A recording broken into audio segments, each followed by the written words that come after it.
Ассалому алайкум дӯстон, хуш омадед ба шабакаи мо. Инак дӯстон, аллакай имрӯз турнири Zombie Fight Night баргузор мегардад, ки дар он варзигари тоҷик Доробшо Наботов барои роҳхат ба UFC муҳориба мегузаронад. Ва дар ин навор мо ба шумо маълумоти пурра медиҳем, ки дар куҷо ва соати чанд ин муҳорибаро тамошо карда метавонед. Барои ҳамин наворро то охир тамошо кунед. Мо бошад оғоз мекунем. доруҳое ки айни замон шумо дида истодаин доруҳои гиёҳии босифат аз ширкати Шифофармо мебошад, ки шумо имконият доред ки ҳамаи ин доруҳоро бо нархи арзон дастрас кунед.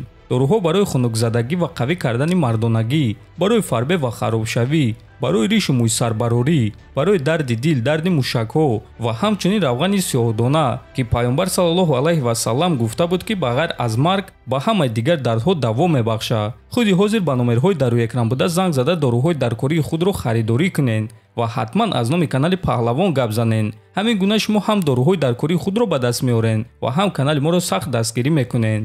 Инак аллакай имрӯз рӯзи 14 декабр дар Кореяи Ҷанубӣ турнири Zombie Fight Night баргузор мегардад, ки дар он варзигари бебохти тоҷик Доробшо Наботов бо рекорди 8-0 бо варзигари бразилӣ Матеус Камилио бо рекорди 8-2 вом мехӯрад. Ин муҳориба дар вазни сабук мегузарад ва шаби гузашта ҳар дуи ҷангварон вазни даркориро карда муҳорибаи рӯбарӯ гузарониданд. Акнун имрӯз онҳоро муҳориба интизор аст. Ногуфта намонад, ки ғолиби ин муҳориба бо эҳтимоли калон соҳиби шартнома бо ташкилоти UFC шуда метавонад. Аз аввал сардори UFC Дана Вайт бояд ки ба Корея рафта ин муҳорибаро аз наздикӣ тамошо мекард, лекин аз сабаби нотинҷӣ дар он ҷо ӯ ин сафари худро барҳам дод. Аммо ваъда дод, ки муҳорибаи Доробшо зидди Матеусро дар пахши мустақим тамошо мекунад. Барои ҳамин дӯстон ин муҳориба ҳам барои Доробшо ва ҳам барои Матеус хеле муҳим аст, чунки ғолиби ин муҳориба ҷангвари UFC шуда метавонад. айни замон дар гирди Доробшо Наботов хайпи хеле калон аст ва бисёриҳо ин муҳорибаро интизоранд, чунки ӯ аввалин ҷангвар дар таърих шуд, ки дар вақти пресс-конференсия худи Дана Вайт ӯро ба наздаш даъват карда ба ӯ муҳориба дод.